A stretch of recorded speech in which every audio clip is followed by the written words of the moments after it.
Selamat pagi, siang, sore, atau malam. Pada kesempatan kali ini, kami kelompok 4 ingin mempresentasikan analisis kewajiban perpajakan pada Optik Tata. Kelompok 4 ini terdiri dari 6 anggota, yaitu Caturalia Khana Meldasari dengan NIM 23-2020-115, Siska Chandra Widyasari dengan NIM 23-2020-136, Alvin Benyamin dengan NIM 23-2020-142, Athanasius Arya Purnomo dengan NIM 23-2020-149, Davin Timothy Kaunang C dengan NIM 23-2020-150, Theophilia Kathleen Grace dengan NIM 23-2020-151.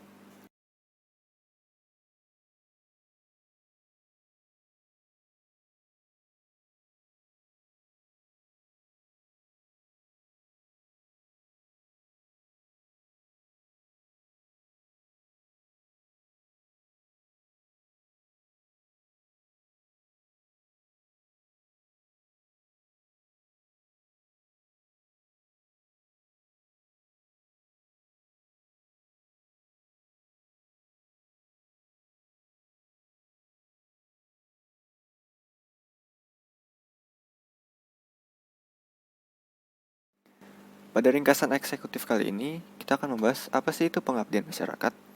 Pengabdian masyarakat adalah suatu kegiatan yang bertujuan untuk meningkatkan kesejahteraan masyarakat dan membantu usaha masyarakat di sekitar agar usaha yang dijalankan memiliki perpajakan yang lebih efektif dan efisien. Kami memilih Optik Tata sebagai objek penelitian pengabdian masyarakat kami. Optik Tata sendiri adalah salah satu UMKM yang berada di Salatiga yang bergerak di bidang optik. Dalam pengabdian masyarakat kali ini, kami melakukan wawancara dengan pemilik sebagai teknik pengumpulan data untuk mengidentifikasi lebih lengkap mengenai aspek perpajakan. Sebagai suatu entitas bisnis, tentunya Optik Tata tidak terlepas dari kewajiban pajak. Jenis-jenis yang dijalankan oleh Optik Tata antara lain seperti pajak pertambahan nilai atau PPN, pajak penghasilan atau PPH, pajak bumi dan bangunan atau PBB, pajak penghasilan PPh 21 dan PPh 25, dan lain-lain. Dalam kesempatan ini, kami berusaha untuk membantu memberikan saran atau rekomendasi guna keberlangsungan usaha. Dengan adanya pengabdian masyarakat ini, mahasiswa diharapkan mampu menerapkan ilmu yang diperoleh agar dapat digunakan sebagai sarana dalam mendorong perkembangan masyarakat di sekitar.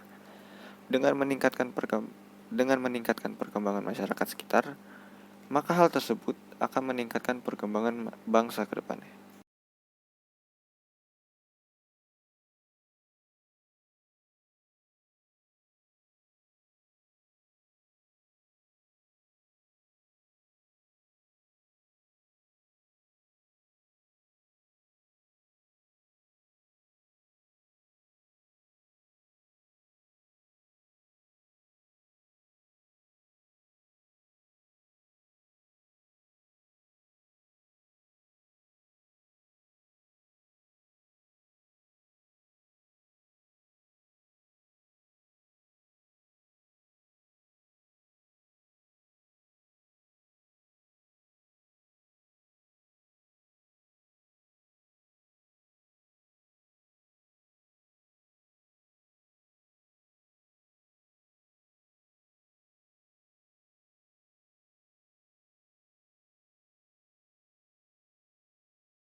Analisis situasi. Pada bagian kali ini kita akan membahas mengenai pajak lebih dalam.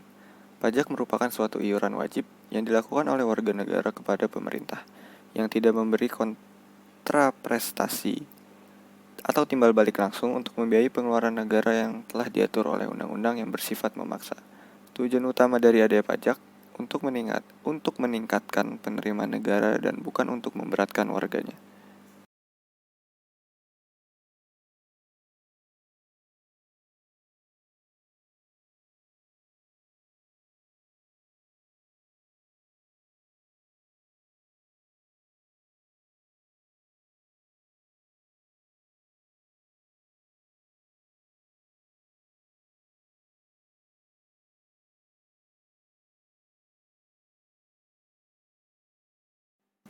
Di dalam penerapannya, pajak digolongkan dalam beberapa kelompok, yaitu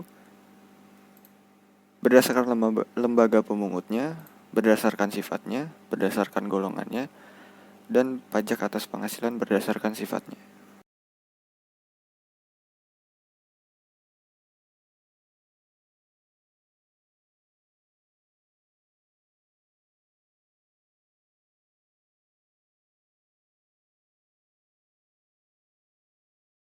Berdasarkan lembaga pemungutnya, pajak dibedakan menjadi dua, yaitu pajak pusat atau negara adalah pajak yang dipungut oleh pemerintah pusat yang sebagian besar dikelola oleh Direktorat Jenderal Pajak sampai Kementerian Keuangan. Contohnya ada pajak pertambahan nilai, pajak penghasilan, pajak bumi dan bangunan, pajak penjualan atas barang mewah, dan bea materai. Yang kedua ada pajak daerah. Pajak daerah adalah pajak yang pemungutnya dilakukan oleh pemerintah daerah di tingkat provinsi dan kabupaten kota. Contohnya, ada pajak kendaraan bermotor, pajak restoran, pajak penerangan jalan, pajak hiburan, dan bea perolehan atas tanah dan bangunan.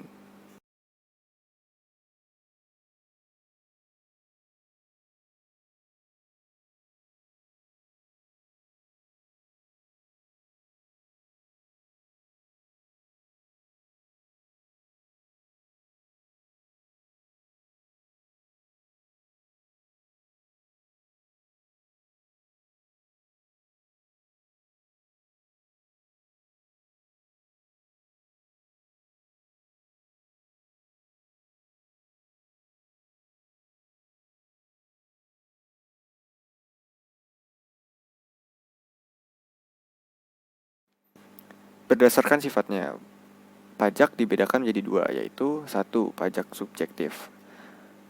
Itu adalah pungutan yang berasal dari orang pribadi dan telah dikukuhkan sebagai wajib pajak dengan memiliki NPWP sebagai syarat administrasi untuk melakukan hak dan kewajiban perpajakannya. Contohnya ada pajak penghasilan. Yang kedua, pajak objektif. Pajak objektif adalah pajak yang tidak melihat kondisi wajib pajak. Pajak objektif ini fokus dalam pengenaannya memperhatikan objek pajaknya. Contohnya, pajak pertambahan nilai.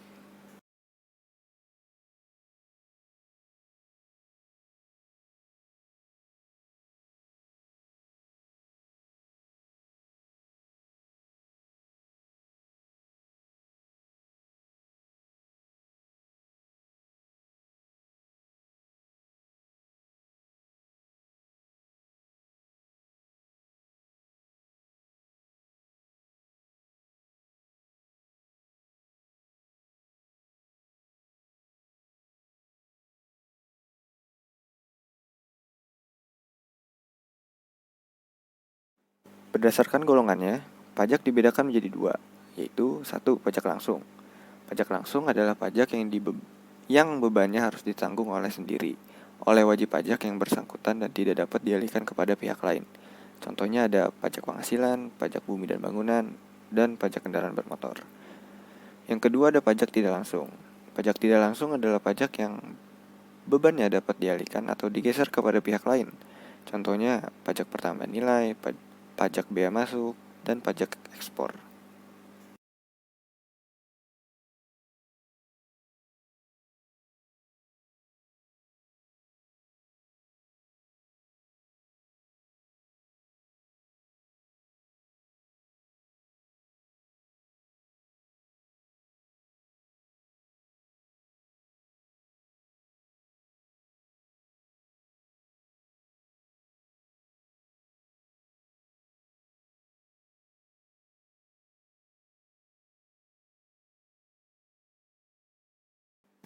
Nah, lalu pajak atas penghasilan berdasarkan sifatnya dibedakan menjadi dua, yaitu satu, pajak penghasilan final adalah pajak penghasilan yang sifatnya langsung diberikan kepada wajib pajak saat menerima penghasilan dan tidak akan dihitung lagi dalam SPT tahunan PPh, hanya melaporkannya.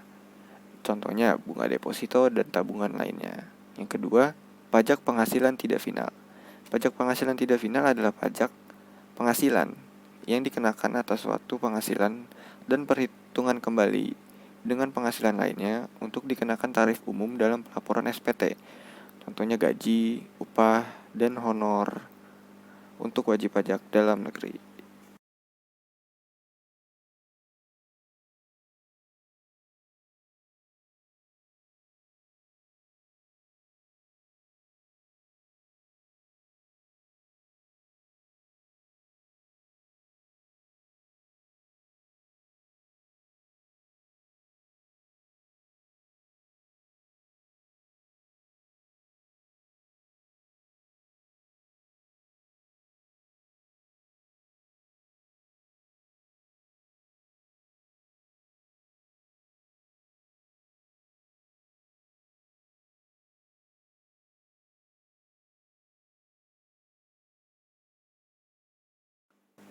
Pajak dalam sistem pemungutannya dibedakan menjadi 3, yaitu 1. Self-assessment system. Self-assessment system adalah sistem pemungutan pajak yang memberi wewenang atau kepercayaan kepada wajib pajak untuk menghitung, membayar, dan melaporkan jumlah pajak terutang atas diri sendiri berdasarkan peraturan perundang-undangan perpajakan. Yang kedua ada official assessment system. Sistem ini adalah sistem pemungutan pajak yang memberikan wewenang atau kepercayaan kepada pemerintah atau fiskus untuk menghitung dan menetapkan besaran pajak terutang kepada wajib pajak berdasarkan peraturan perundang-undangan perpajakan. Lalu yang ketiga ada withholding assessment system. Sistem ini adalah sistem pemungutan pajak yang memberikan wewenang atau kepercayaan kepada wajib pajak untuk menghitung, membayar, dan melaporkan jumlah pajak terutang atas pihak ketiga untuk menjadi lawan transaksi berdasarkan peraturan perundang-undangan perpajakan.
Permasalahan mitra dalam pelaksanaan proses bisnis Optik Tata memiliki permasalahan seperti belum memiliki prosedur yang baik dikarenakan belum memiliki pembukuan dalam pembayaran pajak, sehingga dalam pembuatan laporan keuangan mengenai pendapatan dan pengeluaran pada Optik Tata masih belum terkomputerisasi.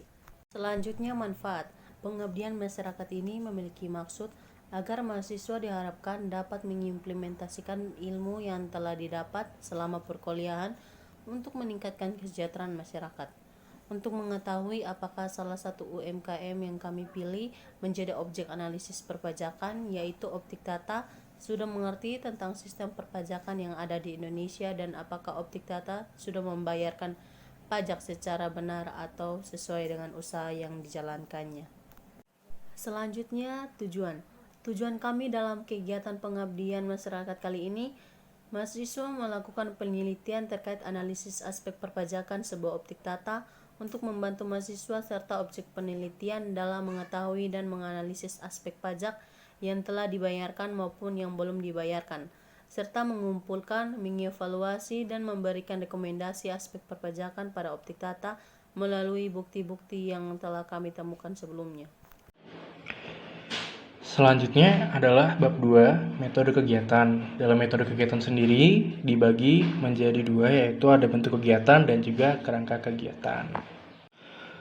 Nah, yang pertama adalah bentuk kegiatan. Jadi, pengabdian masyarakat ini dimulai dengan menentukan objek penelitian pada tanggal 25 Januari, lalu menyusun daftar pertanyaan tanggal 11 Februari, lalu meminta izin kepada pemilik untuk diwawancara tanggal 29 Januari, terus juga ada wawancara pertama di tanggal 27 Februari. Nah, langsung mewawancarai dengan pemiliknya langsung, yaitu Pak Nono, bertempat di Optik Tata. Nah, selain melakukan wawancara secara langsung, tim pengabdi masyarakat juga melakukan komunikasi dengan media elektronik. Jadi komunikasi ini dilakukan dengan bantuan aplikasi WhatsApp. Kegiatan selanjutnya itu adalah tanggal 27 Februari, tim pengabdi menyusun atau menata rapi hasil dari wawancaranya.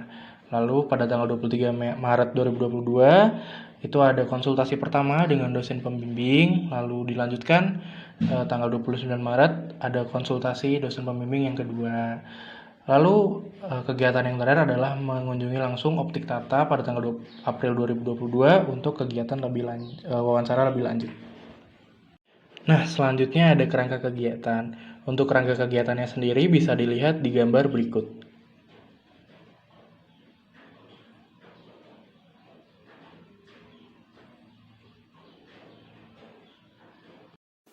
Optik Tata berada di Jalan Jenderal Sudirman nomor 365. Optik ini telah berdiri sejak tahun 1999. Awalnya kacamata dan frame dijual berkeliling masuk kantor-kantor pemerintahan dan sekolah-sekolah. Seiring berjalannya waktu, Pak Nono selaku pemilik berhasil mendirikan toko. Pada awal tahun 2004, optik ini berpindah tempat sebanyak 4 kali sampai tahun 2012 dikarenakan masih mengontrak. Sebelumnya, Pak Nono berjualan perkakas dapur, namun beliau diajak temannya yang berjualan kacamata untuk ikut berjualan kacamata. Pada tahun 2012, optik ini memutuskan untuk pindah lokasi ke Jalan Jenderal Sudirman nomor 365 dikarenakan pemilik telah membeli toko yang ditempati sekarang. Nama optik ini diambil dari nama anaknya yang bernama Tata. Saat ini optik Tata memiliki 2 orang karyawan yang dipekerjakan secara full-time. Untuk upah karyawan, optik ini memberi upah setara dengan UMR Kota Salatiga dengan bonus dan THR. Selain itu, optik ini juga dibantu pengelolaannya oleh keluarga pemilik. Optik ini memiliki omset sekitar 40 juta per bulan. Selama optik Tata ini beroperasi, tidak ada kendala yang dirasa besar. Namun, pemilik merasakan persaingan dengan penjual kacamata online. Optik dapat mengatasi kendala ini dengan cara menjual produknya dari mulut ke mulut, promosi melalui koran, sosial media, dan bersedia melakukan cash on delivery kepada pelanggan.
Proses bisnis Optik Tata. Dalam menjalankan bisnisnya, Optik Tata menjalin kerjasama dengan distributor optik yang ada di Jakarta. Kerjasama ini dilakukan untuk membeli kacamata, frame, pembersih kacamata, microfiber, dan tempat kacamata. Optik Tata hanya mengambil dari supplier tersebut saja. Pihak optik mengambil bahan baku tersebut dengan datang langsung ke tempat. Bahan yang diperoleh kemudian dikirim dari pihak distributor ke Optik Tata yang kemudian disimpan di dalam gudang. Jika ada pelanggan yang hendak memesan kacamata, juga bisa melakukan pre-order. Bahkan dalam penjualan kacamata bisa dengan cash on delivery. Selain menjual perlengkapan optik, Optik Tata juga menyediakan fasilitas pemeriksaan mata secara gratis untuk mendapatkan resep sesuai dengan kacamata yang dibeli. Kacamata yang disediakan di display nantinya akan diganti lensa sesuai dengan kebutuhan customer.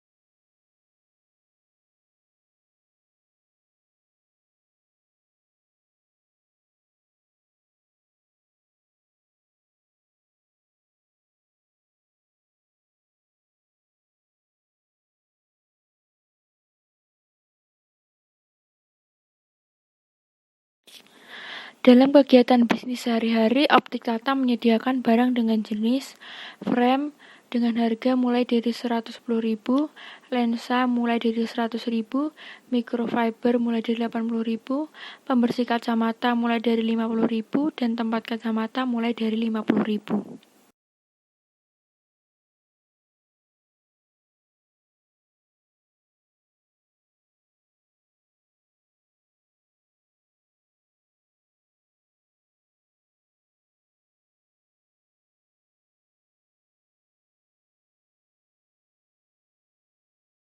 Identifikasi pajak berdasarkan hasil pengamatan, ada beberapa pajak yang dapat diidentifikasi dari Optik Tata ini, yakni ada 5. Yang pertama, pajak penghasilan final, kedua, pajak penghasilan 21 karyawan, 3, pajak penghasilan 25, 4, pajak pertambahan nilai, 5, pajak bumi dan bangunan. Selanjutnya, perhitungan mengenai pajak pusat. Yang pertama, PPh final. Subjek pajaknya wajib pajak badan yang menerima penghasilan atas usahanya. Objek pajaknya penghasilan yang diterima dari Optik Tata selama tahun pajak berjalan. Nah, untuk menghitung omsetnya, omset per bulan 40 juta dikali 12 bulan sama dengan 480 juta per tahun.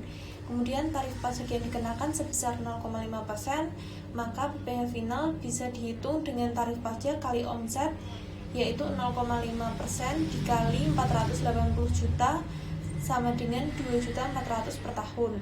Nah, sehingga didapatkan PPh final atas UMKM yang dibayarkan Optik Tata tiap bulannya, yaitu 2.400.000 dibagi 12 bulan sama dengan 200.000 per bulan. 2. PPh 21 karyawan. Objeknya penghasilan berupa gaji maupun upah yang diterima oleh karyawan Optik Tata.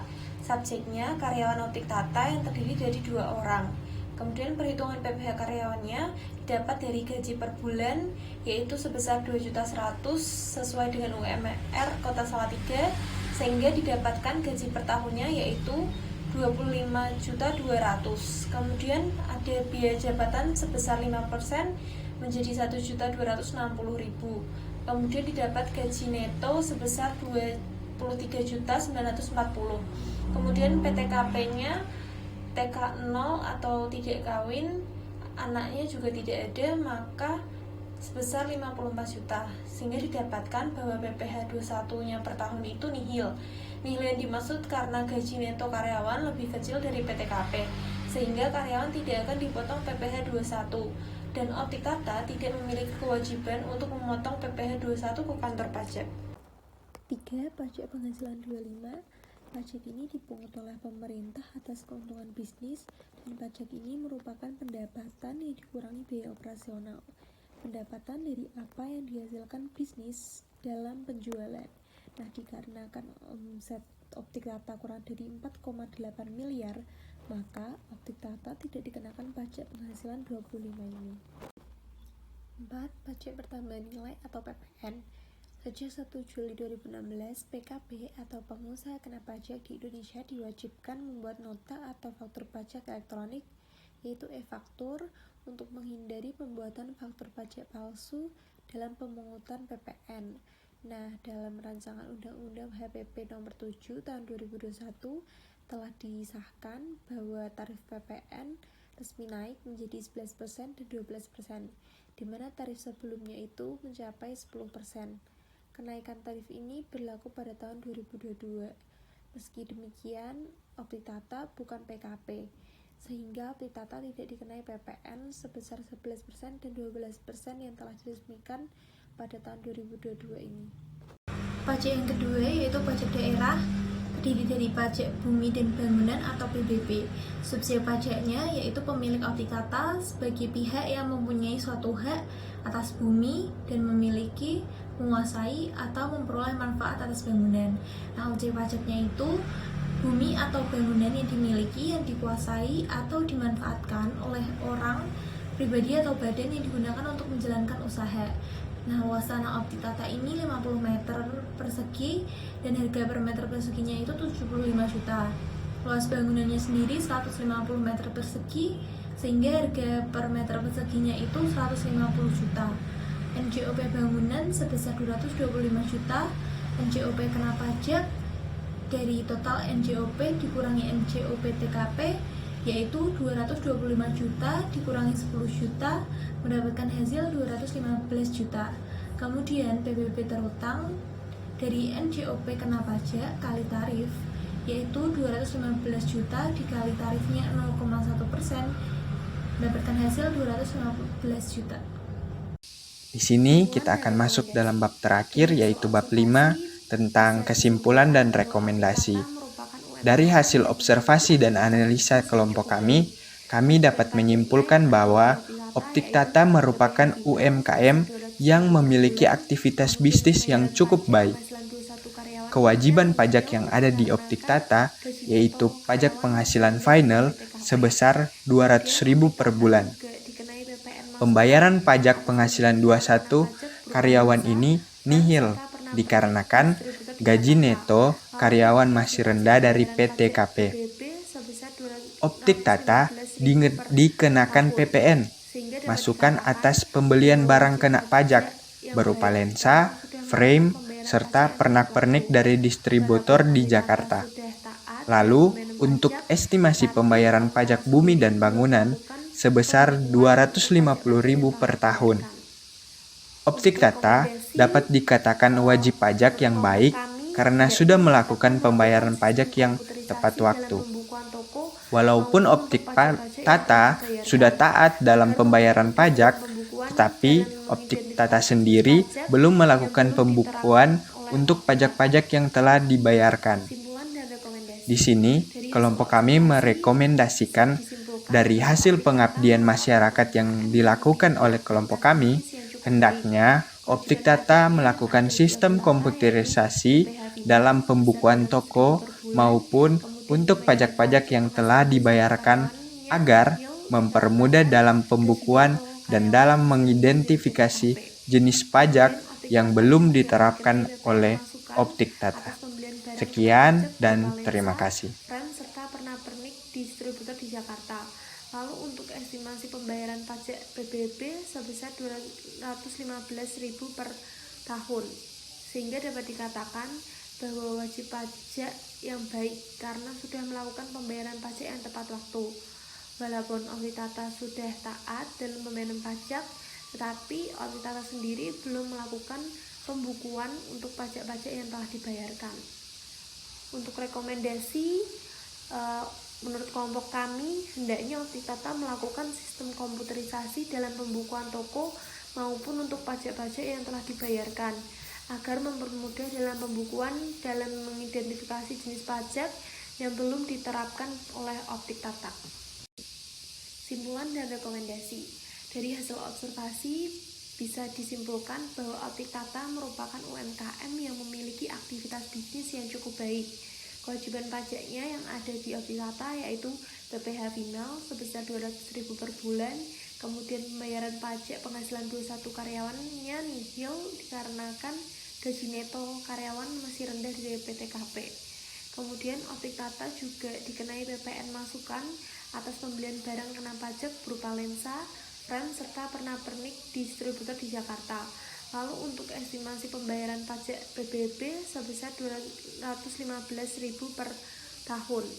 Sehingga dapat dikatakan bahwa wajib pajak yang baik karena sudah melakukan pembayaran pajak yang tepat waktu. Walaupun Optik Tata sudah taat dalam pembayaran pajak, tetapi Optik Tata sendiri belum melakukan pembukuan untuk pajak-pajak yang telah dibayarkan. Untuk rekomendasi, menurut kelompok kami, hendaknya Optik Tata melakukan